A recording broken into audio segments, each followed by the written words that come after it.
Olá, pessoal. A gente vai dar hoje a nossa aula 8.1 de programação competitiva, né, com o tema programação dinâmica, que vai ser um paradigma de programação aí muito útil, que tipo, é usado para resolver bastante coisa na prática. Tipo, você consegue melhorar a complexidade de muita coisa com isso, mesmo que às vezes não seja a solução ótima. E, e também, no fim da aula, vai ter um problema que aí é o rei dos problemas clássicos, é bem interessante. Então vamos lá. E o motivo Peraí, só.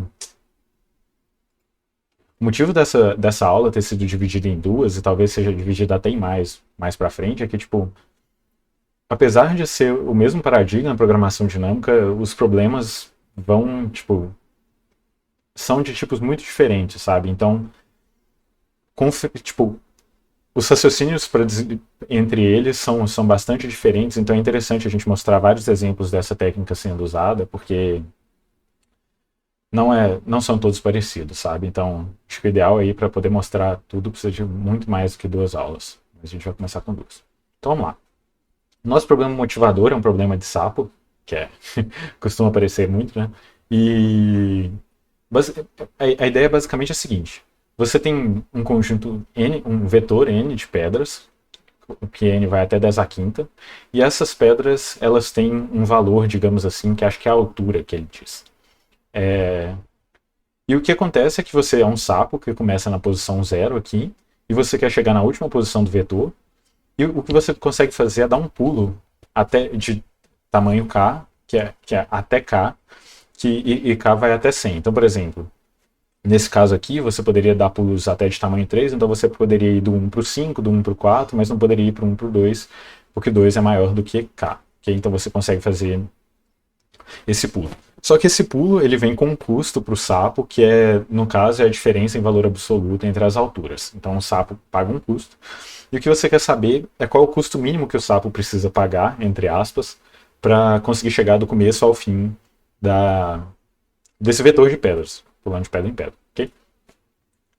Então vou dar um exemplo aqui. É bem importante que vocês entendam esse problema, porque que nem a gente costuma fazer nas aulas, quase metade da aula vai usar esse problema como pano de fundo. Então vamos lá. Um exemplo do que o sapo poderia fazer é ele poderia pulando de um em um das pedrinhas, né? Ele pagaria 2, mais um, mais 3 aqui, só para um custo total de 7, mas a gente quer um sapo mais esperto, então a gente quer diminuir esse custo. Uma outra coisa que a gente poderia fazer é pular do 1 para o 4, depois pular do 4 para o 2, que a gente pagaria 5, né? E no caso, a nossa solução ótima seria, na verdade, a gente pular do 1 para o 3, pagando 2, e depois pular do 3 para o 2, pagando 1, para um custo total de 3. Ok? Então essa seria a resposta ótima, e é isso que a gente quer achar para o sapo. Só uma coisa que eu preciso dizer é que esse problema não é perfeito para a aula, porque vocês já conseguem resolver esse problema com as técnicas que vocês têm agora. A gente vai ver que esse problema, na verdade, é a instância de um problema muito mais geral que dá para resolver com programação dinâmica, mas acho legal vocês pensarem aí em pano de fundo, tipo, qual que seria uma outra maneira que vocês resolveriam isso, porque é possível, sabe? Mas vamos lá. Para a gente poder desenvolver essa técnica, a gente vai pensar num raciocínio meio recursivo e, tipo, a gente vai pensar em quebrar nosso problema em subproblemas, de certa forma, e unir elas para resolver um problema maior. Um tema comum também, tá, né? Então, o que a gente vai dizer? Se a gente soubesse o custo para chegar numa pedra e para ir menor do que 4, para chegar, eu sei qual que é o valor mínimo para eu chegar em todas as pedras com i menor que 4. Qual que vai ser o custo de eu chegar na pedra 4?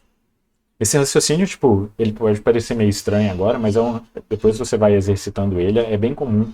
É o raciocínio que você tem para elaborar uma solução com programação dinâmica, geralmente.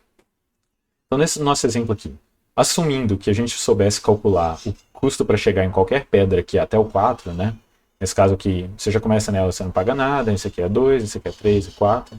Por coincidência aqui, os valores são os mesmos que você pulasse direto, mas, tipo assim, o 5 você poderia pagar 4 vindo até o 3 e depois de novo. Então, tem várias maneiras. Mas assumindo que a gente soubesse chegar em todas as pedras antes do 4, qual seria o custo mínimo da gente chegar em 4?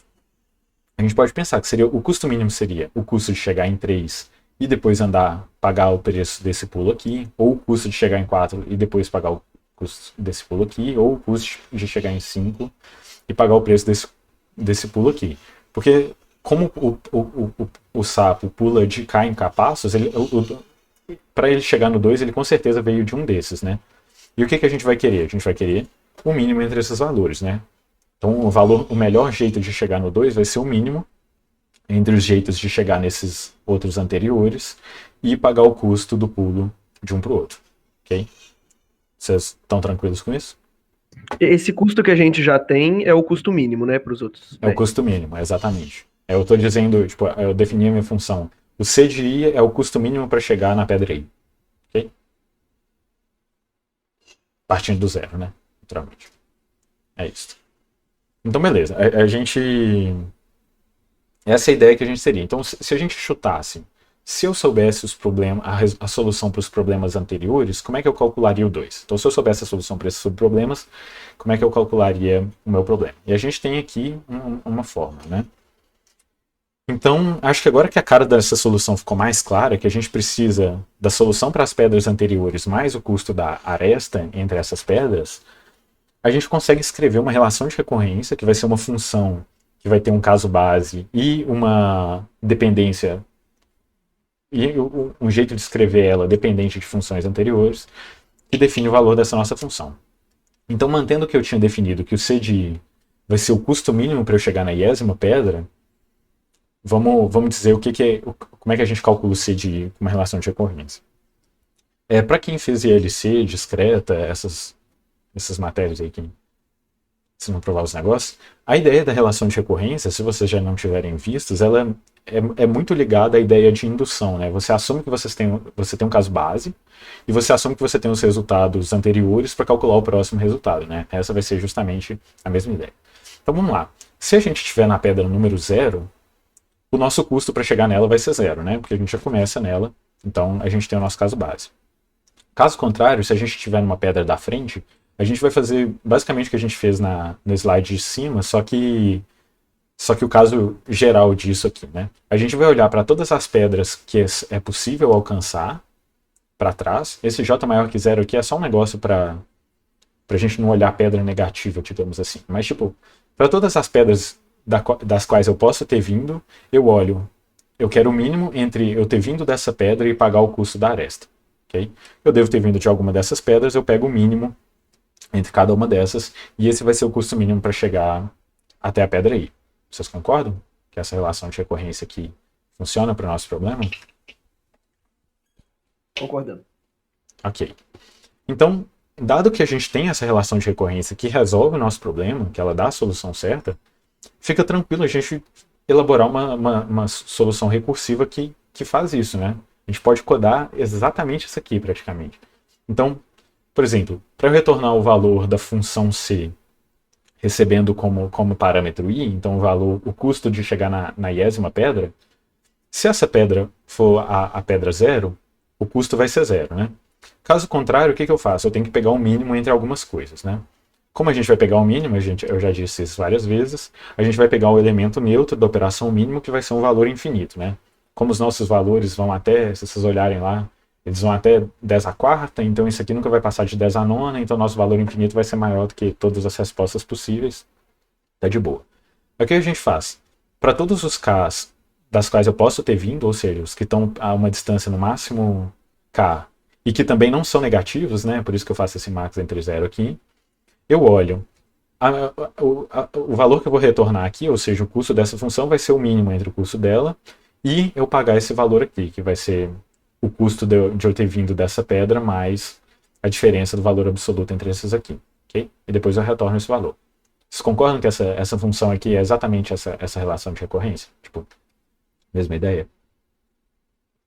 Acho que é bem importante entender isso aqui, que é o centro da programação de novo. Esse H de J é um vetor em que você ia guardar os valores que seja computor? Justo, exatamente isso. Porque aqui eu coloquei como uma função, né? Mas na verdade a entrada te dá como um vetor, né? Então eu colocaria tudo num vetor. Você está certo. É o vetor das alturas. Ok. Altura das pedras. Mas é isso. Então acho que show, né? Então a gente tem uma função recursiva que resolve o nosso problema e já está bacana, né? A gente tem uma solução. Vamos lá.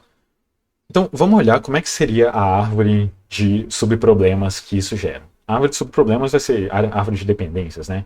O que cada chamada da função vai chamar para conseguir calcular o valor dela, né? Então, por exemplo, para você chegar na pedra 4, você tem que olhar a pedra 1, 2 e 3, que são as que tem distância 3 no máximo, né? Não são negativas para poder calcular. Só que aí para chegar na pedra 2, aí você precisa calcular do 0 e a do 1, e a do 3 você precisa calcular do 0, a do 1 e a do 2, essa mesma ideia, né? E assim recursivamente. E então, tipo, para calcular o resultado de uma função, como a gente tem uma relação de recorrência, você vai dependendo dos valores das funções anteriores. E a gente ia chamando isso aqui um tanto de vezes. Só que o negócio, acho que é bem claro pelo desenho, é que a gente está fazendo muito trabalho repetido. Então, tipo assim, aqui a gente não calcula o valor de C de 1 uma vez. A gente calcula 4 vezes. E, tipo, nesse caso aqui, o problema é que o exemplo maior nem cabe direito no slide. Mas a verdade é que isso cresce muito rápido. Então fica muito ruim muito rápido. Você começa a repetir muito, muito, muito trabalho, sabe? Acho que já dá para ver aqui no caso base que a gente acessou, tipo, 7 vezes, né? Então, isso fica muito pior. Então, vamos lá. Fica óbvio pra gente que a gente está fazendo muito trabalho repetido, mas exatamente o quanto trabalho repetido que a gente está fazendo. Qual vai ser a complexidade da nossa solução? Para ajudar com isso, eu vou introduzir para vocês uma nova notação. Ele é o primo esquecido do O, digamos assim, que é a notação ômega. Ele vai fazer o trabalho oposto do O. Antes, deixa eu explicar só a ideia aqui. Basicamente, o que a gente faz quando a gente diz que uma função pertence a O de uma outra função, a gente diz que o O multiplicado por uma constante funciona a partir de algum ponto como um limite superior para a nossa função. E por que isso ajuda para a análise de complexidade? Porque a gente fala assim, eu não sei exatamente qual que é a complexidade dessa minha função, tipo, qual que é a função que define o custo de fazer essas operações. Às vezes eu até sei, mas bem, no geral é difícil determinar isso exatamente, mas eu sei que ela é, no máximo, essa função aqui. Então ela nunca vai ser pior do que essa função. Você fala, se essa função que limita superiormente a minha função é boa o suficiente, ou seja, os valores dela são pequenos o suficiente, com certeza a minha função que está abaixo dela vai ser boa o suficiente. E a minha solução vai passar no tempo, né? Então eu vou estar fazendo um número de operações razoáveis, já que eu estou abaixo do teto e o teto está abaixo do que o meu computador consegue fazer, basicamente. No caso aqui, eu quero provar o contrário para vocês. Eu não quero provar que é bom, eu quero provar que é ruim. Então o que eu vou falar? Eu não sei exatamente qual que é a complexidade dessa solução recursiva, é alguma coisa muito complicada, eu não sei exatamente o que é, mas eu sei que ela é pelo menos essa outra função aqui. E essa outra função aqui já é muito grande, já é muito lenta, já é muito ruim. Então se a minha função está acima de uma função que já é muito lenta, essa outra, a solução que eu estou encontrando também é muito lenta, né? Então a gente já pode esquecer ela. Então essa vai ser a utilidade dessas aproximações aí.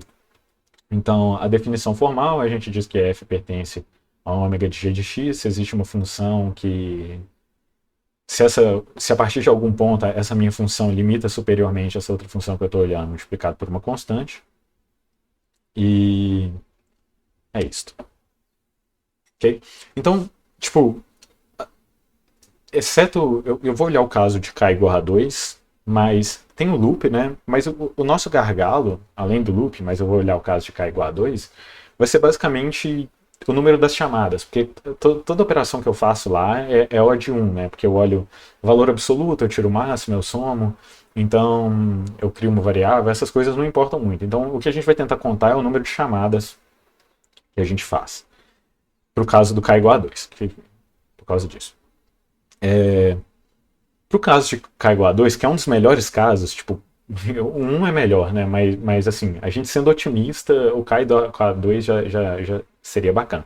Porque todos vocês concordam que, tipo, se o número de pedras for maior, eu vou olhar, o meu loop vai rodar mais vezes ainda, porque eu vou olhar mais pedras ainda para trás e tudo mais. Então, se a gente fosse otimista com k igual a 2, o que a gente faz no k igual a 2 é que a gente olha duas pedras para trás. Então a gente olha a pedra, tipo, para olhar a posição i, eu olho o i menos 2 e o i menos 1. E basicamente o que eu estou fazendo, se o i-1 tem um número de chamadas e o i-2 tem um outro número de chamadas, o i vai fazer o número de chamadas do i-2 mais o número de chamadas do i-1, né? Porque eu chamo os dois. Então a verdade é que o que eu faço com essa função, no caso particular do k igual a 2, é exatamente as chamadas recursivas que se faz para calcular a sequência de Fibonacci. Mais recursivo. E eu não sei se vocês já viram nessa prova, todo professor de algoritmos fala esse negócio. A complexidade de você calcular a Fibonacci de n recursivamente é justamente a de Fibonacci de n. E é legal se convencer disso, mas eu acho que não é muito difícil, porque o número de chamadas que você faz é basicamente a soma do número de chamadas anterior.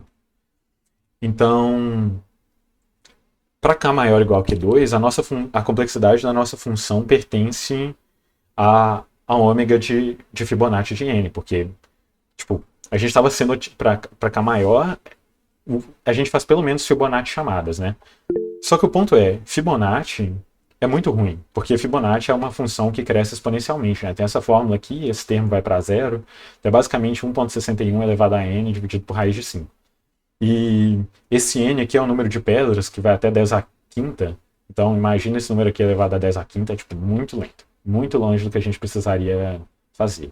Então, apesar da nossa solução funcionar, ela é exponencial e muito lenta. Espero que vocês estejam convencidos por esses meus argumentos aí. Bernardo, Oi? eu não posso ver, tipo, enxergar as minhas chamadas como uma árvore em que cada nó tem K filhos e aí contar quantos nós a árvore tem, não? Mas, tipo, tá, cada nó tem K filhos. É estranho, porque, tipo, os nós de baixo, eles vão ter K-1 filhos, K-2, tipo... Mas é para fazer o O, no caso. Tá, mas aí não funciona, porque você está dizendo, essa função que você está achando, ela é maior do que a nossa função de complexidade. E você vai achar um limite superior, mas você que dizer que a sua função é melhor do que um limite superior, não te diz nada, né? Se esse limite superior for muito ruim. Entendi. Entendeu? Por isso que a gente entendeu? É o oposto. Você dizer que Aqui a gente precisa do ômega para provar que a gente precisa do ômega, Porque você dizer que você está abaixo do teto e o teto é alto demais, não diz nada se você está muito alto ou não, sabe? Uhum. Ok. E aí, no caso, todas as árvores elas vão ter a mesma profundidade, mas para k igual a 2, um nó vai ter menos filhozinhos, então a árvore ela vai ser menos larga e aí faz sentido o k igual a 2 ser um dos melhores casos. O k igual a 1 é o único caso que, tipo, isso ele só olha um para trás, então fica linear, né? Mas o k igual a 2 aí já fica essa exponencial doida e as outras só pioram. Beleza, agora, enfim, falar o nome do filme, né? Depois de meia hora de aula. Então, é aí que vai entrar a ideia da programação dinâmica. O que a gente vai fazer? Em vez de a gente recalcular os resultados toda vez, a gente vai fazer uma troca de memória por processamento, digamos assim, e a gente vai guardar algumas soluções que a gente já calculou, para não ter que recalcular elas toda vez. O que a gente vai fazer? Caso a gente peça o resultado de uma função que a gente determinou lá, caso a gente faça, por exemplo, você está calculando o C de 4 e fala assim, eu preciso do C de 3. Caso a gente já tenha calculado o C de 3, ao invés da gente recalcular, a gente simplesmente vai retornar o valor que você já calculou e está guardado na memória. E essa técnica é conhecida como memorização. Não é memorização, é memorização mesmo, é estranho. Que aí está no coração da programação dinâmica. Aí, agora sim, esse método de dividir o problema em subproblemas, de maneira que esses subproblemas vão se sobrepor e guardar os resultados espaciais na memória, é chamado de programação dinâmica. Aí sim.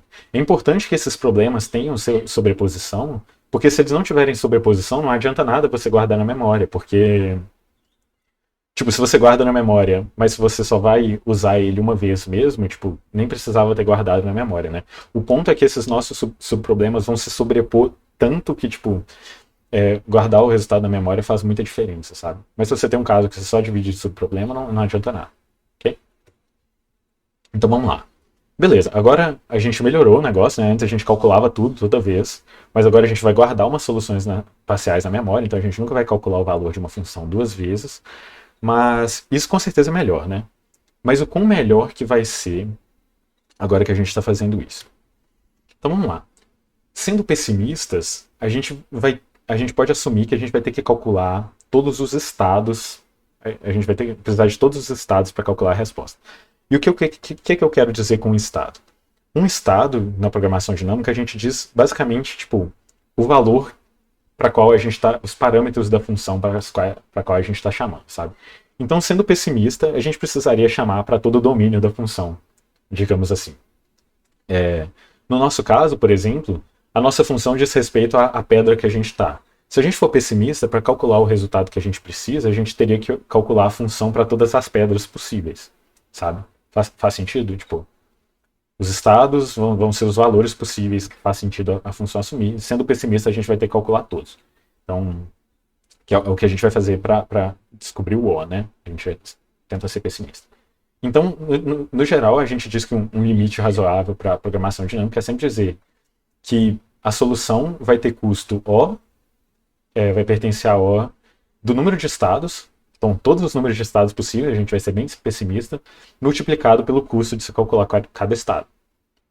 Ok? Acho que faz sentido, né? Porque a gente nunca calcula um estado mais de uma vez então no pior caso a gente calcularia todos e pagaria o custo cheio por cada um. Com frequência, a gente consegue arrumar uns limites melhores do que esses.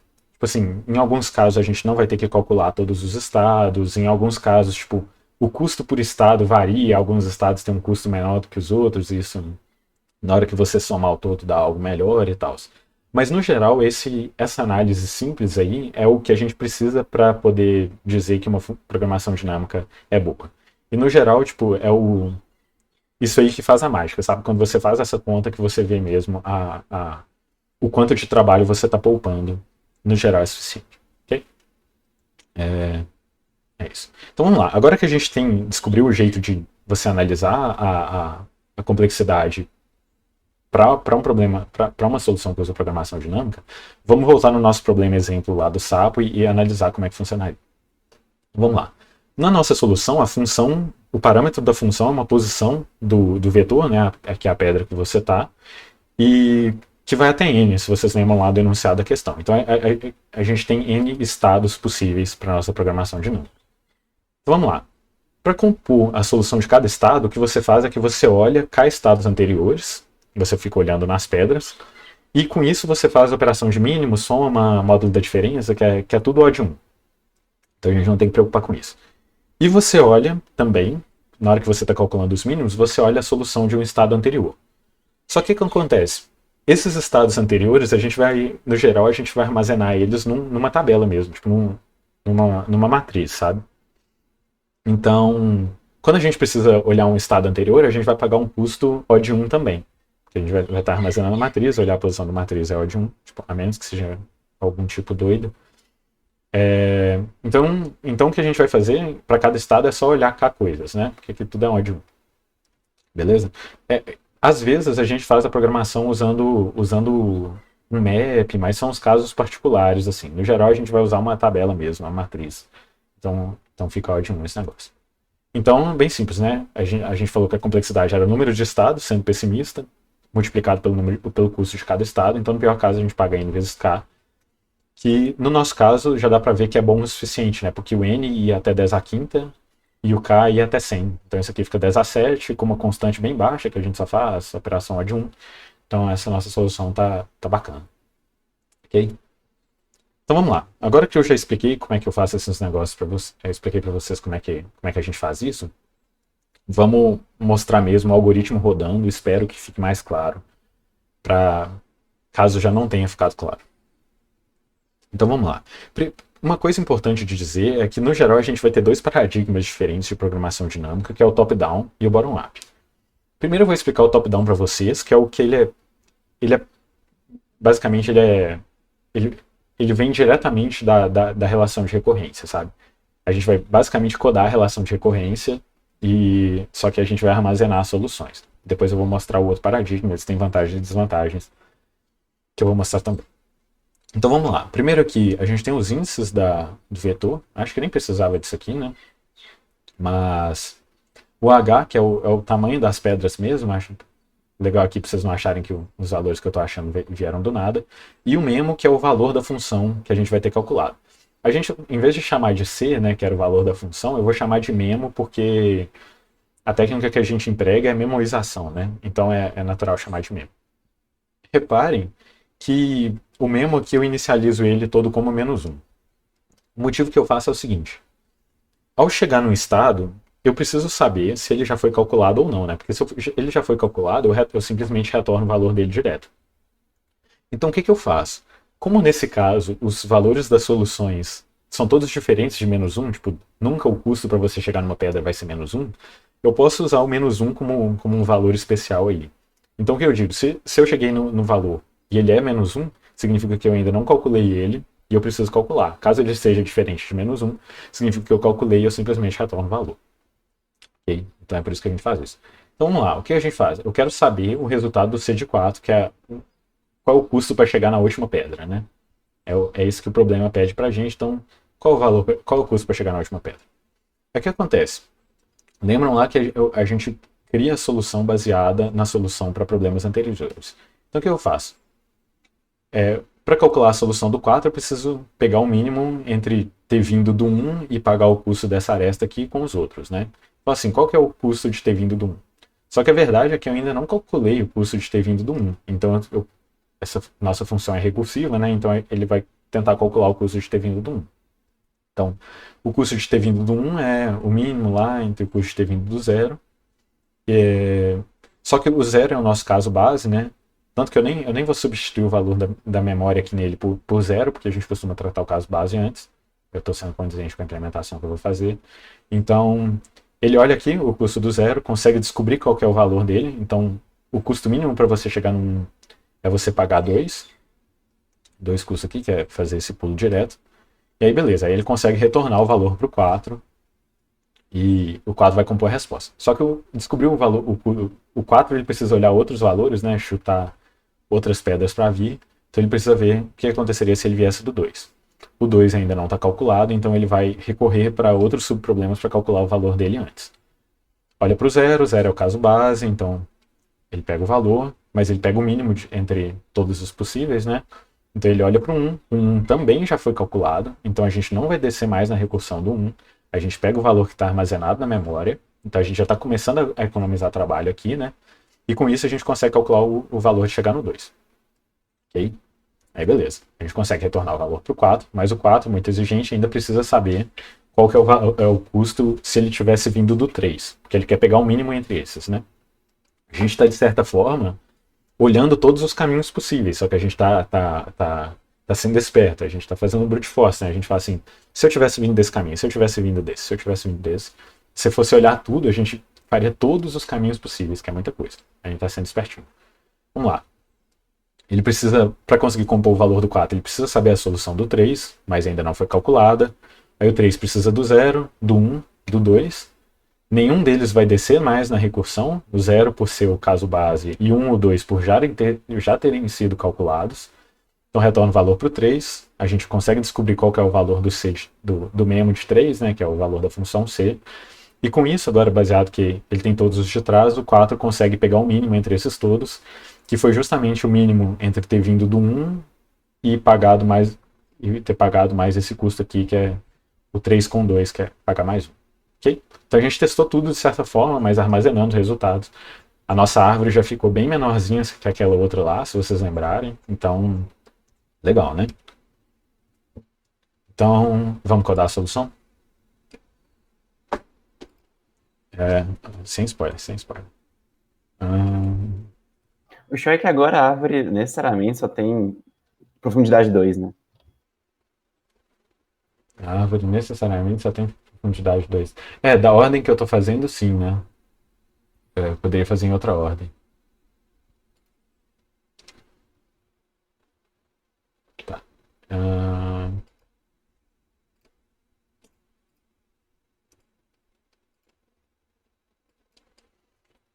Bora lá.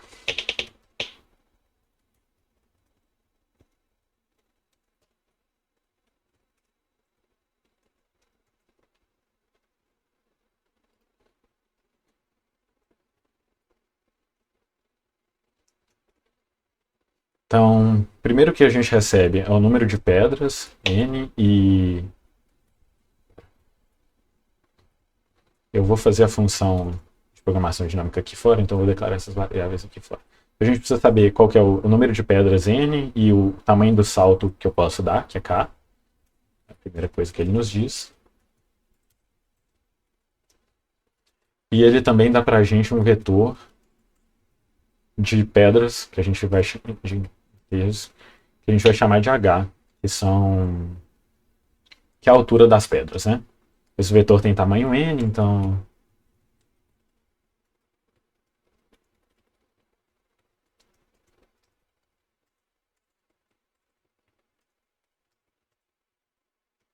isso aqui é uma técnica legal, para você não ter que fazer aquele for rodando todo. Ele pega o i por endereço, já lê aqui. E já vamos colocar o resultado final do nosso negócio, né? A gente vai chamar a nossa função, ao invés de chamar de C, como é uma programação dinâmica, tradicionalmente a gente chama de dp ou de solve, dependendo da pessoa. Okay? A gente quer saber qual que é o resultado da nossa função, né? Qual que é o custo mínimo para chegar na última pedra, que vai ser a pedra n-1. A gente está indexando de 0. Okay? Então vamos lá. A gente precisa de uma tabela para guardar as nossas soluções e a gente vai chamar essa tabela de memo, porque a gente está memorizando os resultados. O tamanho dessa tabela, como o memo representa o custo de você chegar na 10ª pedra, e as nossas pedras vão até n, esse n vai até 10⁵ pela descrição do problema. Então a gente vai deixar que o max vai ter tamanho 10⁵. Okay? E outra coisa que a gente precisava fazer antes de iniciar é para eu conseguir diferenciar uma solução que já foi calculada de uma que não foi calculada, eu inicio ela com um valor que não vai ser um valor na minha resposta, né? E no nosso caso vai ser -1. Acho que a gente já explicou esse main set aqui algumas vezes, então vou explicar. Acho que a gente fala na aula de Dijkstra, caso a pessoa não saiba. Então vamos lá. A gente vai calcular... DFS, eu acho, na verdade. DFS? Acho que foi de DFS mesmo. Quero calcular a ADP. Ela pode ser um inteiro, porque a altura aqui vai até 10⁵ e o n vai até 10⁵, então isso aqui não passa de 10⁹. E eu vou manter o parâmetro que eu usei na função, que foi o i. Então, para calcular a ADP de i, como é que vai ser? Vamos lá. Se o i for igual a 0, que é o nosso caso base, eu retorno 0. Ok? Se 0 é o caso base. Caso contrário, o que eu faço?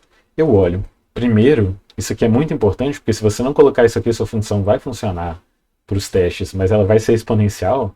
Eu olho assim, se eu já tiver calculado esse valor, ou seja, se a posição que está lá guardada no memo for diferente de -1, eu retorno a posição que eu guardei lá, né? Então, se eu já calculei, eu não calculo de novo, eu retorno. Caso contrário, eu preciso calcular. O que eu vou dizer? Preciso calcular, só que a operação que eu estou fazendo aqui para calcular o resultado, para quem não lembra, vou mostrar aqui. É a operação de mínimo, né? Então, acho que eu já falei várias vezes também, se a gente quer fazer um negócio de mínimo, a gente vai iniciar com o elemento neutro de mínimo, né? Que vai ser um número muito grande. Infinito é maior do que 10⁹, então isso aqui não vai dar problema pra gente. O que a gente faz? Mantendo o negócio lá, para todo j que está entre 0 e -k, isso aqui é basicamente, tipo, o normal seria eu só colocar i menos k, só que com isso tem meio que um corner case, que é ele tentar vir de pedra com valor negativo. Então, pedra com valor negativo não rola, então o máximo entre 0 e -k, enquanto o j for menor do que o i.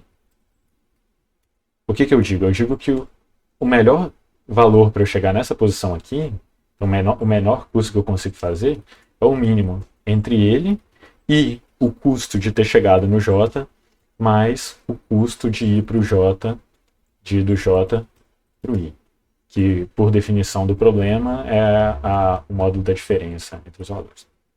Ok? Aqui que eu chego no fim e faço, eu retorno o valor. Mas aí que está o negócio, outra coisa importante para prestar atenção em programação dinâmica. Além disso aqui, que se você já tiver visto o valor, você tem que retornar ele. Depois que você calcular o valor, você tem que guardar ele também, né? Porque se você nunca guardar nenhum valor na memória, isso aqui nunca vai ser diferente de -1, ele nunca vai aproveitar nada e a sua solução vai ser exponencial.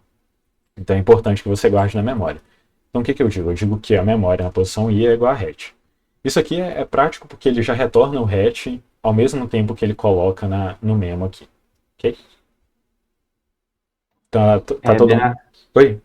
Na linha 25 você colocou um i++, no lugar de um j++. Ah, muito obrigado. E chamar de DP e de memo é questão de religião, certeza. É filosofia de vida. Mas tudo bem. Alguém tem alguma dúvida sobre isso aqui? Faz sentido. Tipo, vocês percebam que é muito parecido com o brute force que eu tinha mostrado antes, que era só codar a recursão. A diferença é que agora eu primeiro olho se eu já calculei e no fim eu guardo o valor. Ok? E inicio aqui. Ok? Ok, sim. Vou assumir que tá tranquilo, então. Então já... Só por...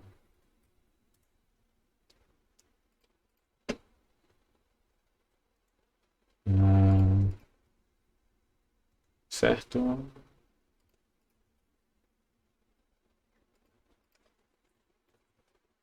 Ok.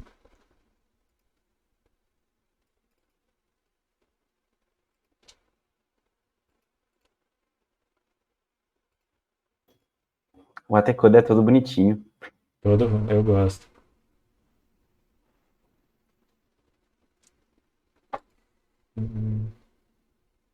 Passou. Aí, Então, então vamos continuar. Tá. Então aqui está a solução. Aqui eu usei um negocinho diferente que eu vou mostrar na próxima. Beleza. O que acontece? Agora eu falei que tinha dois paradigmas para a gente fazer uma programação dinâmica, né? Agora eu vou fazer o bottom-up. O que a gente tinha no top-down, que acho que até o nome é meio sugestivo assim, a gente chamava a recursão para a gente perguntava já o valor da função que a gente quer, e ele ia, baseado na ordem que você criou, assim, de dependências, tipo, na relação de recorrências que você fez, ele ia chamando os valores das funções anteriores conforme necessário, né? Então você pede um valor lá de cima, e ele vai descendo pedindo os valores necessários, e vai fazendo isso. Ok? Top-down. Acho que faz sentido. A ideia de fazer o bottom-up é diferente. O que a gente vai fazer? A gente sabe a ordem que os estados vão ser necessários. Por exemplo, nesse nosso caso das pedras, a gente precisa, antes de calcular o 1, a gente precisa do 0, antes de calcular o 2, a gente precisa do 0 e do 1, antes de calcular o 3, a gente precisa do 0, do 1 e do 2. Então, o que a gente precisa dos estados é que eles sejam calculados em ordem crescente, né? Nem sempre é tão óbvio assim, eu vou falar um pouco disso depois, mas nesse caso, o que a gente vai fazer? Em vez de a gente já olhar o resultado da função lá no final e ela se organiza baseado nas regras que você deu para ela, o que ela vai fazer, você vai calculando os estados na ordem, e toda vez que você precisar calcular uma função, todos esses estados da qual ela depende já vão ter sido calculados. Então você vai fazer na ordem da dependência certinha. E nesse caso aqui, acho que é mais tranquilo a gente ver isso. Então o que a gente vai fazer? A gente vai começar com um caso base, que vai ser o C0. Dessa vez eu vou colocar ele na memória, porque é o jeito que eu implementei. E a gente vai calcular os negocinhos na ordem, acho que vai ficar fácil ver essa ideia. Okay? Então vamos lá. A gente vai calcular o C1. Para o C1 a gente precisa do C0, que já foi calculado, então só precisa fazer a conta. Agora a gente vai calcular o C2. Para o C2 a gente precisa do C1 e do C0, que também já foram calculados, então é só fazer a continha e pegar o mínimo entre esses dois aqui. Mesma coisa para o C3, né? A gente precisa desses três estados, mas todos já foram calculados também, então só pega o mínimo e faz as continhas. E depois a gente vai calcular para o C4. Também já foram calculados, só pega o mínimo e faz as continhas. Percebam que é a mesma coisa, a gente está fazendo a função de recorrência, a gente está fazendo a relação de recorrência do mesmo jeito, só que a gente está sendo mais esperto, a gente está sendo um pouco esperto no sentido de que a gente já sabe a ordem que os estados vão ser pedidos, então a gente já calcula eles na ordem e não tem que ficar entrando em recursão, nem nada disso, né? O legal disso aqui é que essa função não é recursiva, né? Então a gente pode economizar um custo e tal. Vocês entenderam essa abordagem? Vocês entenderam? Tá tranquilo? A diferença da ideia? Eu já vou programar ela aqui. Geralmente, tipo, na maioria dos problemas de PD, assim, eu vou poder achar uma solução iterativa ou na maioria das vezes ela tem que ser recursiva mesmo? Olha, eu nem sei se. Eu arrisco dizer que, tipo, sempre tem uma solução iterativa, sabe? Porque, na verdade, esse seu grafo aqui, ele não tem ciclo. Tipo, ele não tem uma solução. Tipo, existe alguma ordem boa para você resolver esses problemas, sabe? Só que, com frequência, essa ordem é muito difícil de achar. Às vezes, em problema de simulação e tal, essa ordem é toda doida. Nesse caso aqui é mais fácil. Mas, sim, tipo, o ponto é que eu vou mostrar para vocês quais são as vantagens e desvantagens de cada um, sabe? Porque às vezes um é muito mais fácil que o outro é mais eficiente e tal. Então é uma escolha que você tem que fazer. Mas, tipo, basicamente, eu nunca vi uma situação em que dá para fazer algo com um e não dá com o outro. Mas eu já vi muitas situações em que é muito mais difícil fazer com um do que com o outro. Ok? Ou muito mais lento, algo do tipo. Respondeu a sua pergunta? Ele não tá vendo sua câmera, João, mas o João deu um joinha. Ah, tá. Eu não tô vendo sua câmera, mas tá bom. Ok, então bora codar de novo, outra solução. Ah, sem spoilers.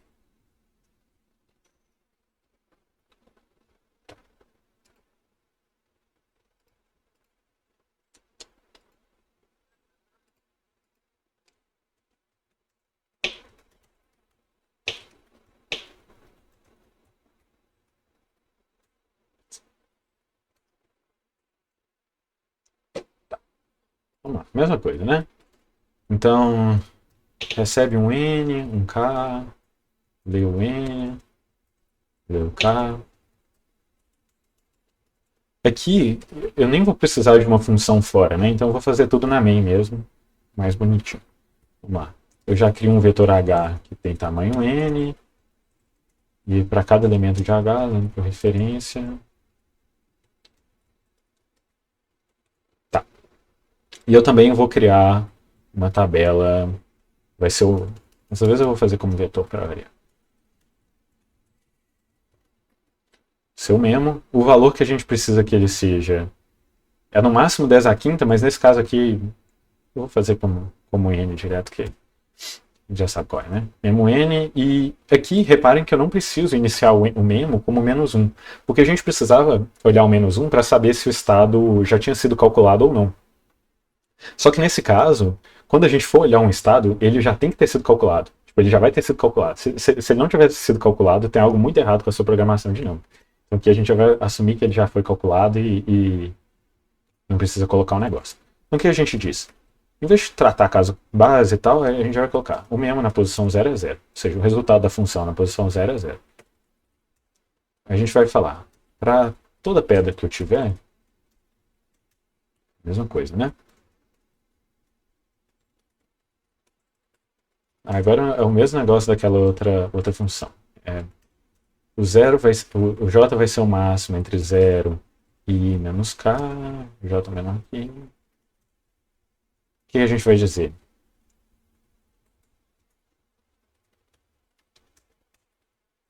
Primeiro a gente diz, inicia com o nosso valor neutro, né? Então, o que vai ser a função, tipo, qual que é o melhor custo de você chegar na posição I? Para todas as pedras que a partir das quais o I consegue ser alcançado, você diz que o memo vai ser o mínimo entre o que ele é agora, né? E o custo de chegar até o J mais o valor de do J para o I. Ok? E não tem mais nada, né? E agora, tipo, a gente nem tinha função dp e tal. Se a gente tiver feito tudo bonitinho, nosso resultado vai estar na última posição do vetor, né? Isso que é o que equivale a chegar à pedra número n, mas a gente está indexando do zero. E é isso. Ficou menor o código, né? Então acho que essa é uma situação que até compensa mais fazer desse jeito. Todo mundo entendeu aqui a ideia, as diferenças e tal?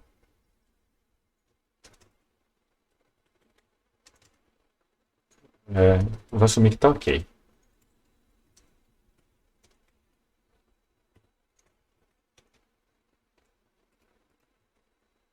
Então,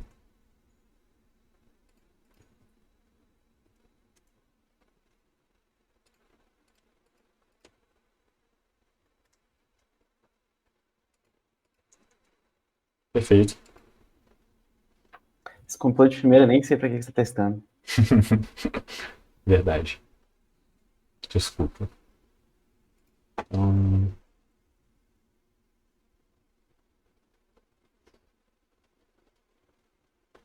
aí, de novo, mais rápido que a outra solução, né? Legal. Show. É, ok. Então, aqui é a solução. Então, vamos lá. Eu tinha falado no começo da aula que esse problema não era perfeito porque vocês já conseguiam resolver ele com as coisas que vocês têm, né?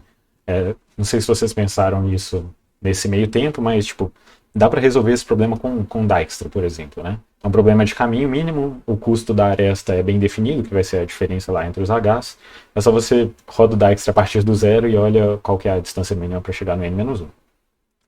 Mas, e por isso que esse problema não é perfeito. Mas a verdade é que essa técnica de programação dinâmica, tipo, hora nenhuma a gente assumiu que o caminho tinha que ser mínimo, né? Tipo, Dijkstra só funciona para o caminho mínimo, por exemplo. Esse caminho poderia muito bem ser máximo, ser tipo. Era só substituir lá pelo máximo, ou sei lá, ser a soma dos caminhos, o produto máximo dos caminhos, sei lá, qualquer coisa que você quiser, sabe? Na verdade, esse problema era uma instância de um problema muito mais geral, que é clássico e resolvível com programação dinâmica, e que, tipo assim, na minha experiência, cai com muita frequência em ICPC, mas com muita frequência mesmo. Eu já devo ter resolvido, sei lá, pelo menos 5 problemas disso, e que, tipo, era isso, caminho, DAG, batata, resolve, faz a programação dinâmica e resolve. E essas DAGs são esses grafos direcionados acíclicos, né? Acho que é fácil ver que ele não tem ciclo, porque o sapo só vai para frente e tal. No caso particular desse nosso problema, essa aqui era a DAG que gerava ele.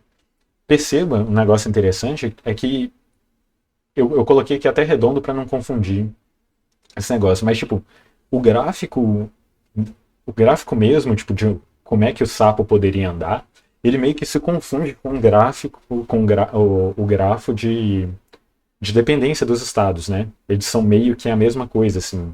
Em parte por isso que a programação dinâmica funciona. E um negócio legal tipo, por que isso é resolvível com DAG, é que a DAG ela tem essa propriedade que ela pode ser colocada numa linha reta, assim, de maneira que um elemento para frente só recebe aresta de elemento de trás, sabe? Então ele existe uma ordem percorrível, assim, tipo, tem esse sentido de unidirecionalidade. Então por isso você pode resolver com programação dinâmica, né? Você sempre pode ir olhando coisa para trás e compondo subproblemas a partir disso. Se tivesse uns ciclos assim, não funcionaria direito, né? Você tem um ciclo na sua relação de recorrência é problemático. Mas então, toda vez que vocês virem um problema com essa carinha aqui, de caminho em grafo direcionado sem ciclo, é legal olhar. Então tem uns algoritmos legais sobre isso aqui. Eventualmente, talvez, a gente mostre. Ok? Então, eu falei das duas abordagens, mostrei o exemplo para elas. Espero que tenham entendido bem, assim, como é que funciona. Mas o ponto é que, na hora de resolver seu problema, você tem que escolher uma delas, né? Não faz sentido fazer as duas. E é legal saber quais são as vantagens de cada uma, assim, para poder fazer uma boa escolha. Então vamos lá. A top-down, que é aquela que basicamente copia a relação de recorrência. Acho que a vantagem principal dela é que ela, dada uma relação de recorrência, se você tiver pensado mesmo na relação de recorrência para resolver o problema, implementar ela fica bastante fácil no geral, assim. É bem natural porque você basicamente programa a relação de recorrência. Então, é uma vantagem grande o negócio ser fácil de implementar.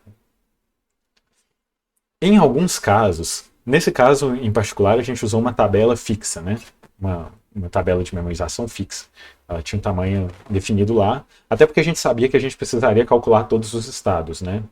Mas isso nem sempre é verdade. Tipo, com frequência, em problema, principalmente problema que envolve simulação, às vezes também você vai criar um brute force, tipo, só para rodar localmente, para conseguir,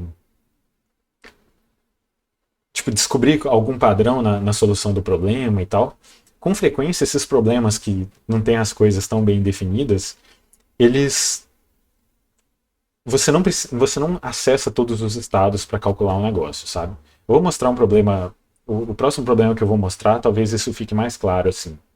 Mas nessas situações, você pode, ao invés de usar uma tabela com tamanho fixo, usar um map, por exemplo, e com isso, tipo... eu tô falando de processamento, não tô falando de memória. Tá, no próximo eu vou falar de memória, desculpa. Mas o que acontece é que, tipo, na bottom-up você acaba calculando todos os estados, né, que estão na ordem, mas às vezes nos casos que a relação de recorrência é mais estranha e tal, costuma ter uns buracos nas dependências, e na bottom-up você não se aproveita muito disso. Tipo, você não sabe o que você vai precisar, então você acaba calculando tudo. Mas na top-down você faz as coisas sob demanda, basicamente, então você só calcula aquilo que você precisa. E nos casos, que nem eu falei, se mantém o meu argumento, de simulação, umas coisas mais doidas, costuma você não precisar acessar todos os estados e só acaba te preocupando no processamento. Okay? E o mesmo argumento para memória, às vezes você armazena no map e tal, não acessa todos os estados e tem essa vantagem. E outra vantagem, que é o motivo que ela costuma ser mais fácil de implementar para essas coisas mais estranhas, você não precisa pensar numa ordem para calcular os itens. Nesse caso nosso, era bem óbvio a ordem para calcular os itens, mas com frequência é muito, muito difícil. Muito, muito difícil. Então, você não ter que pensar nisso é um negócio legal, assim. É uma vantagem grande. Ok? Um pouco prolixo, mas tá bom. Vamos lá, bottom-up. Uma vantagem, como você não tem a recursão, geralmente você faz coisas só com for e tal, o custo, às vezes, apesar em ordem de complexidade ser a mesma coisa, às vezes a constante que você paga é bem menor, sabe? Você não fica aumentando a pilha de recorrência e tudo mais, tem umas vantagens legais. E o negócio ser mais eficiente faz toda a diferença, né? Outra coisa que é importante é que ela permite muitas otimizações que a gente não vai ver porque é um negócio mais complexo, sabe? Ela costuma aparecer com um problema, não é muito, mas costuma aparecer com um problema um pouco mais avançado. Mas, tipo assim, dado que você já tem todos os estados para trás calculados, por exemplo, nesse caso em particular, a gente precisava pegar o mínimo deles mais um negócio. Tipo, você já poderia pré-calcular isso. Nesse caso, acho que não. Mas às vezes você precisa, tipo, a soma de uns estados e tal, e você meio que pode calcular isso previamente e fazer essas queries em custo mais barato, sabe? Enquanto na top-down você não pode fazer essas otimizações, porque você não necessariamente já calculou esses valores. Então, isso é uma vantagem bem grande, assim. Provavelmente não vai ser uma vantagem tão grande agora, porque, que nem eu falei, os problemas que a gente vai ver provavelmente não vão usar isso, mas é algo para ter em mente, assim, que é legal. Ela permite economizar memória em algumas situações também. É meio estranho, porque eu falei a mesma coisa da top-down, né, mas os conceitos aqui são diferentes. Imagine, por exemplo, que naquele nosso caso, o K fosse igual a 2, o nosso problema do saco. A verdade é que quando eu estou numa pedra, eu não preciso saber todas as pedras, a distância para todas as pedras anteriores. Se o K é igual a 2, eu só preciso saber a distância até as duas pedras anteriores. Então, ao invés de usar 10 a quinta de memória, eu poderia muito bem fazer, por causa do K igual a 2, com 2 de memória, sabe? E tem bastante desse truque, assim, é uma ideia legal. E outra coisa importante, no geral, como você se força a pensar sobre a ordem que os problemas são calculados, além da relação de recorrência, te permite pensar nessas otimizações aqui, o que você está usando, o que você não está usando, ela costuma poder te dar um entendimento melhor sobre o assunto. Por isso, uma dica que eu dou aqui, em particular para os exercícios mais fáceis dessa lista que vocês forem fazer, é tentar se forçar um pouco a implementar as duas soluções, principalmente a bottom-up, que eu acho que ela é um pouco menos intuitiva em boa parte dos problemas, assim, porque primeiro que você vai precisar usar ela depois, é importante que você tenha uma familiaridade maior com o método, e também porque eu acho que programação dinâmica não é um negócio trivial, tipo, de maneira alguma, é um conceito estranho e que tem um raciocínio bem fora da caixa, assim, no geral, raciocínio recursivo, dividindo subproblema e tal, e você pensar nisso aqui e se forçar a fazer uma solução exige um pouco mais coisa na mão, acho que acaba sendo uma vantagem, ok? A solução iterativa de Fibonacci é um desses casos em que você descarta os estados anteriores, né? Já que você Exatamente, Fibonacci você pode só manter duas variáveis e calculando baseado nisso o tempo todo. Bem legal. Então vamos lá. Agora, o problema clássico dos clássicos, assim, tipo, de longe o problema mais clássico de programação competitiva, que é o problema da mochila. Em inglês é o knapsack problem. Então vamos lá.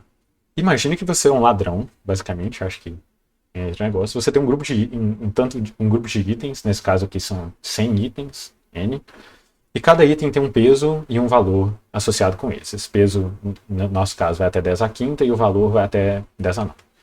O que acontece é que você tem uma mochila que tem a capacidade W, e o que você quer saber é, tipo, qual que é o maior valor que eu consigo carregar para longe desse lugar que eu estou roubando, dado que eu não estouro a capacidade da minha mochila, né? E tendo o maior somatório aí de valor dos itens possível. Okay? Nesse caso em particular aqui, imagine que você tem esses itens de 0 a 3. Eles têm esse peso aqui e esse valor. O melhor que você conseguiria fazer, caso a sua mochila tivesse um 10 de capacidade, é pegar o item 3 e o item 1, que vai dar uma soma de 16 de valor para vocês. Se vocês quiserem tentar aí outros negócios, mas confia em mim, esse aí é o melhor que você consegue fazer. Acho que o problema está bem definido, vocês entenderam o que eu quero? Eu preciso do valor máximo que eu consigo fazer sem estourar a capacidade da minha mochila. Okay? Pegando 0 ou 1 de cada item. Okay. Então vamos lá. Show, dá pra assim. Antes de vender uma solução para vocês, eu tenho que provar para vocês que vocês já não têm uma solução. Então, acho que um negócio muito natural de se pensar, acho que é o que eu tentei muito fazer quando eu fui resolver esse problema, eu sabia que era um problema clássico, é tentar achar um guloso que te consegue a melhor resposta. É um problema de otimização e tal, acho que faz todo sentido. Então vamos lá, algumas ideias, eu vou mostrar que todas essas ideias estão erradas. Se a gente escolhesse pegar os itens mais leves antes, então a gente vai pegar item por menos peso e torcer para que assim a gente consiga a maior soma. Esse caso aqui é um contra-exemplo, e tipo, eu só vou mostrar um contra-exemplo para cada caso, porque se existe um, vai existir um tanto, e não rola, né? Então nesse caso aqui, com uma mochila com capacidade 3, ao pegar os itens mais leves, você pegaria esses dois aqui, você pegaria esses dois aqui, que vão te dar um valor 2, enquanto se você pegasse mais pesado, você conseguiria um valor 3. Então, você não foi um ladrão esperto. Ok? Assim, pô, tem uma ideia melhor do que essa. Em vez de pegar item mais leve, o que acontece se pegar os itens mais valiosos? Você é ganancioso ali, pegar o cálice dourado e o que acontece? Então vamos lá. Um outro contra-exemplo para esse caso aqui. Caso a gente tivesse uma mochila com capacidade 4, nesse caso aqui, o que aconteceria, pegando os itens mais valiosos, é que eu pegaria esse último item aqui, o que me daria um valor 3. Só que, ao invés disso, se eu fosse menos ganancioso e pegasse esses dois itens aqui, eu conseguiria um valor 4, que é melhor. Então, também, fazer isso aqui também não te torna um ladrão esperto. Ok? Assim, pô, mas essas ideias eram ruins. Pegar por maior valor, menor peso. Se a gente escolhesse por custo-benefício, acho que é uma ideia mais natural, né? Pegar custo-benefício. E a verdade é que isso também não te dá a melhor resposta. Se a gente olhasse para esse caso aqui, em que eu tenho a capacidade 6 e 3 itens, eu coloquei aqui embaixo o custo-benefício de cada um. Olhando pelo custo-benefício, eu pegaria esse item aqui, que já me impediria de pegar os outros dois itens, e eu conseguiria um valor 3. Agora, se eu pegasse esses dois itens aqui, que tem um custo-benefício menor, eu conseguiria um lucro 4, então também não fui um ladrão esperto pegando as coisas por custo-benefício. Ok? Então nenhum desses gulosos mais naturais funciona, e a verdade é que nenhum guloso ao todo funciona, pelo menos no que eu saiba. Então a gente vai ter que ter uma ideia totalmente diferente para resolver isso, e naturalmente vai ser com programação dinâmica. Ok?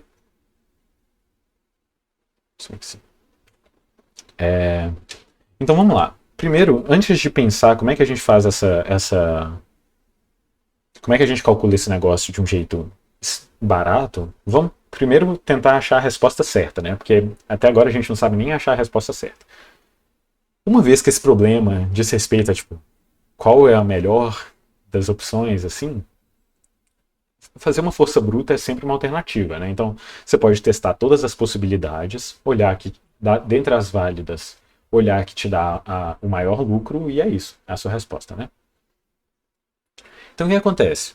A verdade é que para cada item, para fazer uma força bruta disso, para cada item eu posso pegar o item ou eu posso não pegar o item, né? A ideia, antes de, tipo, não sei se ensinaram isso com coisa de recursão e tal, mas a ideia natural que eu teria para pensar num negócio desse seria, tipo, fazer um tanto de for aninhado, e fazer para cada um, tipo, pego ou não pego, aí no fim a gente vai ter um subconjunto assim. Eu testo se é válido e pego o mínimo disso. Mas tem como a gente fazer de um jeito muito melhor usando recursão. O que acontece? eu posso criar, ao invés de fazer esse for, eu crio um brute force que vai receber a capacidade da minha mochila, tipo, o quanto eu ainda tenho de espaço sobrando na minha mochila e qual item que eu estou olhando. Vamos dizer que tipo, os itens estivessem todos numa linha e eu vou olhando para cada um, tipo, pego ou não pego, pego ou não pego, pego ou não pego, pego ou não pego. Ok? Vou fazendo isso. Só que essa função aqui vai ser recursiva, então, tipo, a cada vez eu vou dividir o meu galho de recursão em dois. Então, tipo, você pode pensar que um caminho nessa árvore, tipo, pega ou não pego, pega ou não pego, vai ser basicamente quais itens você pegou ou não pegou. Ok? Então, o que a gente faz? O importante aqui é que a gente retorna. O melhor que a gente pode fazer nessa posição vai ser o máximo entre agora a gente quer o lucro máximo, né? Vai ser o máximo entre eu pegar o item, ou seja, eu tiro essa capacidade da minha mochila e somo o valor, ou seja, eu peguei o item, ganhei um lucro com isso, mas eu perdi uma capacidade, e resolvo o problema do próximo item para frente. Okay? Dizendo basicamente que o que o brute force de cap e item diz é qual que é o melhor lucro que eu consigo, dado que eu tenho cap de capacidade e dado que os itens que eu estou olhando são do item para frente. Ok? Aquela mesma ideia que a gente teve com a DAG, assim, só que na DAG a gente estava olhando tipo, a distância, né? Qual que é a distância mínima para eu chegar ali. Quero assim, qual que é o lucro máximo que eu consigo fazer caso eu tenha essa capacidade e eu esteja olhando os itens para frente. Ok? É bem comum em programação dinâmica a gente ter essa ideia de alguma ordem para analisar as coisas, porque é o que permite para a gente resolver as coisas com o problema, né? Então, é o máximo entre eu pegar e eu não pegar. Se eu não pego, eu mantenho a minha capacidade normal e eu olho o item mais um. O que acontece? Eu já tinha dito na aula de DFS que a gente tem duas formas de, tipo, arrumar uma coisa antes da recursão. A gente pode pensar, tipo, antes de chamar a recursão, se eu chamo ela, se eu não chamo ela e tal. Ou a gente pode fazer, tipo, logo que você entra na recursão, você faz alguma coisa. Acho que a gente fez dos dois jeitos na aula de DFS. Aqui, o que eu vou fazer? Pode ser que eu pegue um item que, tipo, seja maior do que a minha capacidade. Eu peguei um item que não cabia na minha mochila. Então eu poderia fazer um if, se o item for maior do que a minha mochila, eu não pego, e caso contrário, eu pego o máximo entre os dois, que é o que eu fiz que é o que eu vou fazer na relação de recorrência. Mas uma outra coisa que a gente pode fazer, que também é espertinho, a gente costuma fazer, é tipo, a gente faz a recursão aqui de qualquer jeito, poupa um if aqui pra gente, às vezes até mais, e logo que a gente chega na recursão de cima, o que a gente faz? A gente olha, se a capacidade for menor do que zero, significa que eu fiz alguma coisa inválida. Eu fiz alguma coisa proibida no meio da brincadeira. Então o que eu faço? Eu retorno menos infinito, porque, tipo, nesse nosso caso aqui, tipo, como ele está pegando o máximo, menos infinito, ele nunca vai pegar menos infinito. Então vai ser como se a gente anulasse o estado, sabe? A gente não vai continuar aquele galho da recursão. Então, em vez de a gente não chamar ele, a gente chama, mas retorna um valor nulo, valor neutro depois. Okay? E se a gente chega no final, vai ser nosso caso base, tipo, eu já escolhi todos os itens para trás. O máximo que eu posso ganhar de dinheiro escolhendo zero itens é zero, né? Então esse aqui vai ser o nosso caso base. E o que resolveria o nosso problema seria simplesmente printar aqui o brute force, caso começando com a capacidade Wzão, que é o que eles definem lá no problema, e escolhendo do zero para frente. Ok? Entenderam essa função aqui? O que ela faz? Sim. Okay. É uma ideia... Sim. Então, pega, não pega, pega, não pega. Okay? É uma ideia parecida com o da pedra, só que, tipo, da pedra a gente compunha a resposta, mas aqui a gente também está compondo, né? E, tipo, o melhor que eu consigo fazer daqui para frente é o melhor entre eu pegar ou não pegar esse item, mais o que eu consigo fazer dos outros para frente. Okay? Vamos lá. Essa solução, ela com certeza acha a resposta correta. A pedra para K igual a 2. Oi? Pedra para K igual a 2? É quase a pedra para K igual a 2. É quase a pedra para K igual a 2. Mais ou menos. Forçando um pouco a barra, dá pra fazer o paralelo. Mas tá bom. Então o que acontece? Se vocês tiverem concordado comigo de que isso bruta tudo mesmo, com certeza isso aqui dá a resposta correta, né? A gente está testando todas as possibilidades, todos os subconjuntos de itens, a gente pega ou não pega. A gente testa, se for válido, a gente vai pegar o máximo disso tudo. Okay? Só que, tipo assim, que nem a gente fez a análise lá do outro caso, nessa situação em particular, a cada item a gente dobra o número de galhos da recursão, no pior caso, né? A gente Pego ou não pego? Então, tipo assim, a nossa solução, dado que toda vez eu dobro o número de galho da recursão, e a gente está olhando n itens, vai ser 2 elevado a n. O que é muito, muito lento para nós, porque n vai até 100, e tipo, 2 elevado a 30 já é 10 a nona. Então, isso aqui é pelo menos tipo 10 a 27, o que é muito ruim. Então, tipo assim, só se o ladrão rodasse no Google Cloud e olha lá. Okay? Então, o motivo dessa complexidade ser 2 a n é porque, na verdade, o que a gente está fazendo equivale a tipo, pegar todos os subconjuntos possíveis de tamanho n. E isso, eu não sei se vocês já viram em ILC discreta, é a mesma coisa, é equivalente ao número de strings de tamanho 10. Você basicamente pega ou não pega, então tipo 0 ou 1 aqui, cada um pode ter duas possibilidades, né? Então 2 a n. Ok? Estão convencidos da complexidade disso aqui? Convencidíssimo. Ok. Então vamos lá. Agora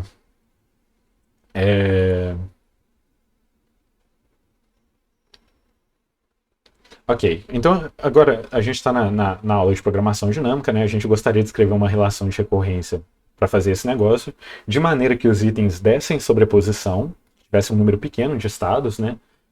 Para a gente conseguir resolver isso com preço razoável. E é importante isso porque, tipo, a nossa complexidade lá, lembra que ela é multiplicada pelo número de estados. Então é muito importante que o número de estados seja pequeno.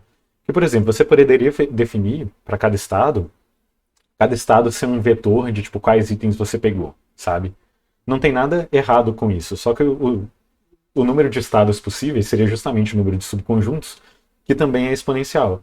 Então, não te ajuda nada, sabe? Armazenar não é o suficiente, você precisa armazenar de uma maneira que você tem um número pequeno de estados e que o custo para calcular esses estados seja razoável. Então vamos lá. Que nem eu falei, é útil pensar em programação dinâmica seguindo uma ordem, então o que a gente vai pensar é tipo imaginar que existe uma função f de i que vai retornar para a gente qual que é o melhor que a gente consegue fazer caso a gente só esteja olhando itens do i para frente. Okay? Que nem a gente falou, tipo, a gente quer pensar numa solução, então a gente está falando, se a solução for programação dinâmica, tem que ter uma função que faz isso. Vamos pensar, qual função que conseguiria resolver esse problema? A função f que diz, f de i diz qual que é o melhor para os itens de i para frente. Ok? O problema é que, tipo, aqui eu só estou falando que os itens já são fixos, né? E o f de i só recebe um parâmetro. Então, tipo, a verdade é que eu dependo também de... essa posição sozinha não vai ser suficiente, porque senão você poderia dizer que, tipo, se eu tiver mochila com capacidade 0 e com capacidade 100, a resposta vai ser a mesma. E o que não é necessariamente verdade, né? Então, além da posição dos itens que você vai pegar para frente, você precisa de um outro parâmetro que vai ser, tipo, o quanto de capacidade ainda tem sobrando na nossa mochila. Se vocês lembrarem, é justamente o que eu coloquei lá no Brute Force, né? Nem no outro caso, tipo, o Brute Force dos sapos, os parâmetros eram o mesmo, que negócio, esse aqui também vai ser a mesma coisa. Então, seria legal se a gente conseguisse pensar numa função f de j que retorna o maior lucro do problema, caso os problemas se resumissem aos itens que estão de i para frente, e caso eu tivesse j de espaço. Okay? Com isso, eu acho que eu conseguiria resolver esse nosso problema. Tá bom? Então, por exemplo, o que eu quero é uma função que resolva esse negócio aqui. De novo, tipo, isso aqui não é trivial pensar, ter esse raciocínio aqui, mas você melhora com isso, sabe? Tipo, isso aqui é muito comum, tem muito problema que faz isso, então, da primeira vez é um raciocínio estranho, tipo, você tem que ter bastante ideia do que você está querendo, mas depois vira parte do seu centro de ferramenta, assim, você já pensar em tentar criar essa função. Então, por exemplo, por essa ideia aqui que eu defini, da função que eu quero uma função que f de 1/7 me diria, caso o subproblema fosse só os itens que estão daqui para frente, do 1 para frente, e eu tivesse 7 de capacidade, qual seria o melhor lucro que eu conseguiria? Que nesse caso em particular é 11, que é caso eu pegasse esses dois aqui. Não. Weight... esses dois aqui. Né? 7... Esses dois. Ok? Vou assumir que sim. Então vamos lá. De novo, a gente precisa reconstruir uma relação de recorrência para f, né, para a gente poder usar relação dinâmica e tal. Então, o que a gente faz? Que nem no Brute Force, o nosso caso base vai ser, tipo, caso você não tenha nenhum item para escolher, né? Eu estou escolhendo os itens na ordem, tipo, daqui para frente, então o caso base, ao contrário do outro que era 0, vai ser o n, né, que é depois do fim. No caso eu não tenha nenhum item para escolher, o melhor que eu posso fazer é 0, né? De lucro. Okay? Agora, caso eu ainda tenha itens para escolher e eu não possa pegar esse item em particular, tipo, a capacidade que eu tenho é menor do que o peso do item, então o que eu posso fazer é não pegar esse item. O que é não pegar esse item? A solução desse problema aqui vai ser simplesmente a solução do próximo problema. Tipo, eu não pego esse e olho para frente mantendo a capacidade. Ok? Agora, contrapartida, caso eu possa pegar o item, caso eu ainda tenha itens para escolher e eu possa pegar esse item em particular, aí eu faço as duas opções, né? Eu pego ou não pego. Eu pego o máximo entre eu não pegar, que é a mesma coisa que aqui de cima, e pegar. E pegar, o que eu faço? Eu vou passar para o subproblema da frente, né? Só que eu vou tirar esse peso da minha capacidade. Então, eu gastei um pouco, mas como recompensa por isso, eu acabei ganhando um valorzinho aqui. Okay? Vocês concordam que isso aqui resolve o nosso problema? Tipo, é a relação de recorrência que a gente quer? Concordo. Então, perfeito.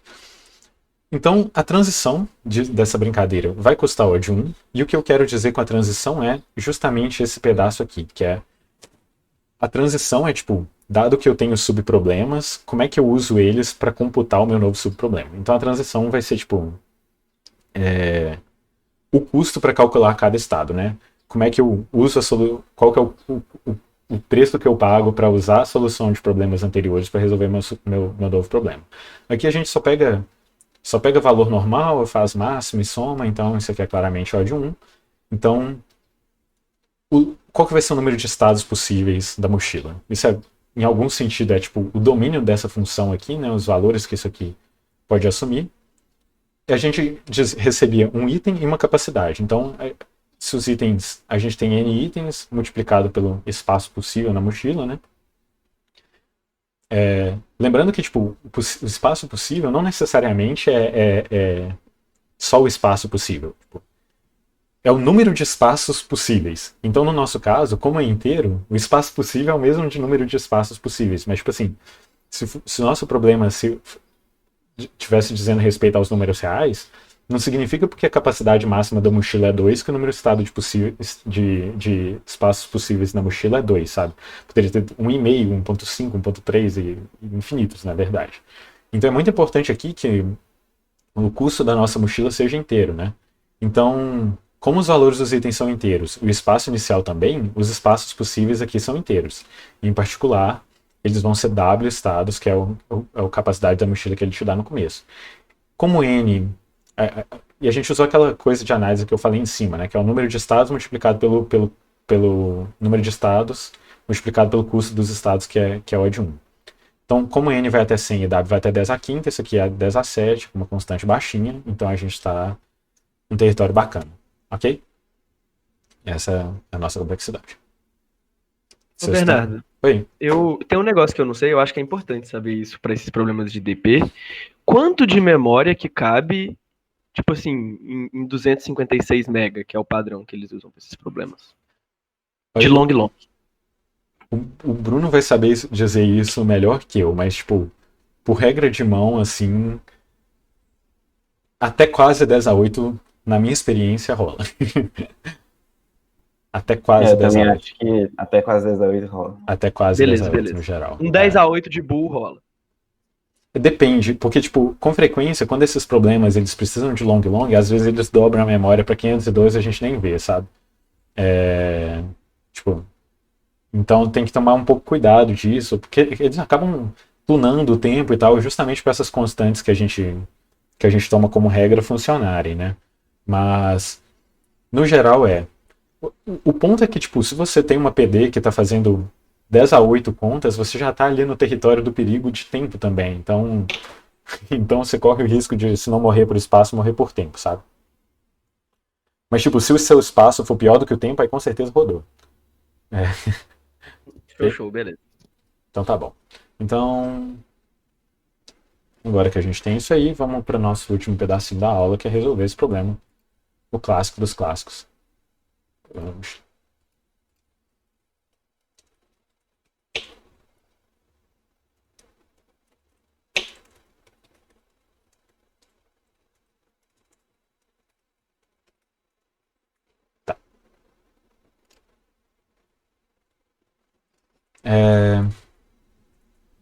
Dessa vez eu vou fazer só a DP top-down, que vai ser a parecida com a relação de recorrência, porque esse é um caso que eu acho que é um pouco mais estranho fazer a bottom-up, mas eu recomendo muito como exercício para vocês tentar fazer a bottom-up, tipo, não é nada absurdo também, eu só acho que fazer na aula, assim, acho que não vai passar muito conhecimento, mas eu recomendo muito, eu acho que é muito legal pensar na ordem de dependência desse negócio aqui e tal, entender melhor o problema da mochila, tá bom?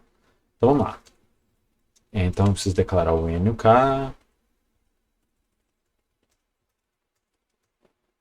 K não, né? W.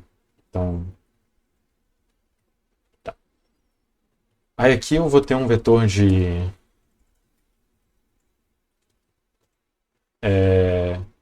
Pesos e valores.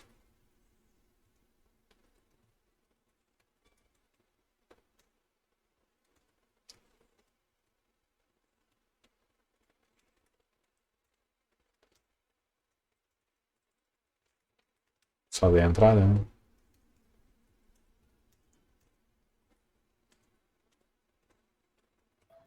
Você achou os dedos pra usar o alto pra ler nos dois vetores? Pois é. Dá pra fazer par, né? Mas eu acho que não tem necessidade. Tá. Então. Eu já vou criar a minha tabelinha aqui de memorização, né? Uma coisa importante que eu até tomei. até tomei RTE aqui no negócio, é que nesse caso os valores vão até 10 a 9.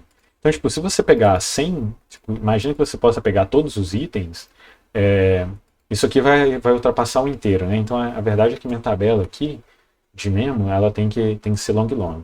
Então, o primeiro parâmetro que a gente tem vai ser qual item eu estou escolhendo, que vai até 100, e o segundo é quanto de espaço eu tenho sobrando na mochila, que vai até 10 a quinta. Ok? Então, já falei várias vezes do main set. De novo, menos 1 é um elemento que nunca vai ser resposta para a nossa função, né? Então tá de boa. E o que eu vou fazer aqui é já responder. O que a gente quer vai ser qual que é o melhor que eu consigo fazer caso eu esteja escolhendo os itens do 0 para frente e caso eu tenha W de espaço sobrando na minha mochila. Okay? Então vamos lá. Criar minha DP. Aqui eu vou usar item e capacidade ao invés de J, talvez fique um pouco mais legível. Tá? Então, beleza. Primeiro, se a capacidade for menor do que 0, significa que eu escolhi algum elemento inválido no meu negócio. Então, vocês acham que é melhor eu fazer com esse truquezinho do menos infinito ou fazendo a relação de recorrência certinho? Vocês que sabem, tipo, dá na mesma. Menos infinito, eu acho que é mais prático. Menos infinito, tá bom. Mas acho o outro é mais fácil, então, tipo, mais fácil de... Isso aqui é um truquezinho que a gente usa, né? Mas é legal saber. Mas recomendo vocês tentarem também depois com o outro, que é igualzinho a relação de recorrência, só tem que fazer o if, tá? Então, caso a capacidade seja menor que 0, significa que eu cheguei no estado inválido, então eu vou retornar um valor neutro aqui para garantir que ele nunca vai me escolher. Agora, se o item que eu estou escolhendo é o enésimo item, significa que, tipo, eu não tenho nenhum item a mais para escolher, né? Então a resposta desse meu negócio é 0. Tipo, o melhor valor que eu consigo é 0. Bom? Das outras vezes, o que eu fiz é que eu olhava, tipo, mínimo na posição tal, toda vez. Aqui eu vou fazer um truque que eu gosto muito, que é o seguinte.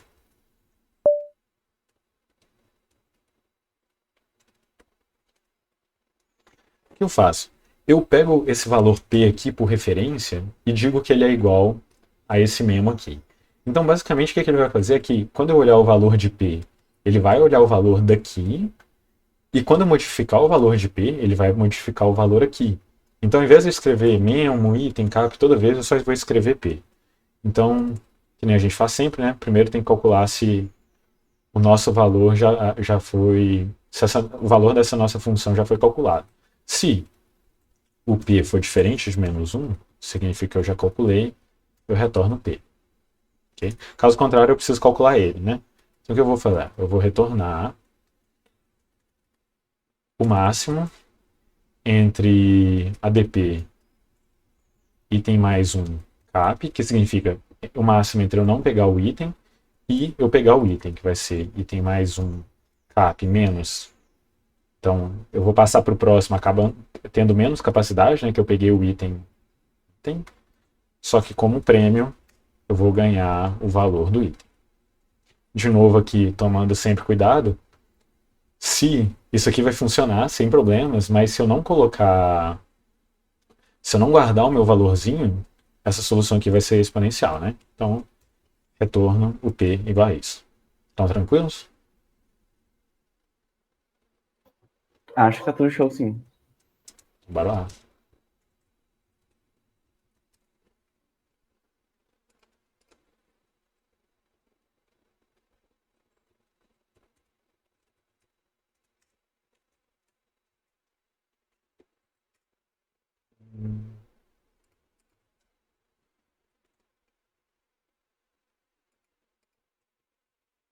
Bacana.